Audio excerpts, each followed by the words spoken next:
How many lives will be ruined? Cotton asked. While opposing the bill in Congress, how many dead? How much of the anti-crime progress of the last generation will be wiped away for the next? Cotton isn't the only lawmaker who opposed changes. A measure to raise the age of criminal responsibility in Texas from 17 to 18 failed to pass last year.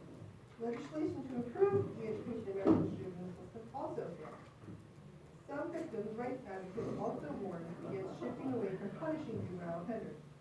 William Otis, a former federal prosecutor and now a law professor at Georgetown in Washington, D.C., argues harsher justice both at the juvenile and adult level is the best way to reduce crime. Otis points to the case of Wendell Callahan. After being arrested in Ohio, Callahan, 17, was sentenced to a long term for a drug conviction. But he gained early release after more than a decade in prison, and less than 2 years later, Callahan murdered his ex-girlfriend and her 2 young children. Otis says the case is proof that tough punishments are necessary.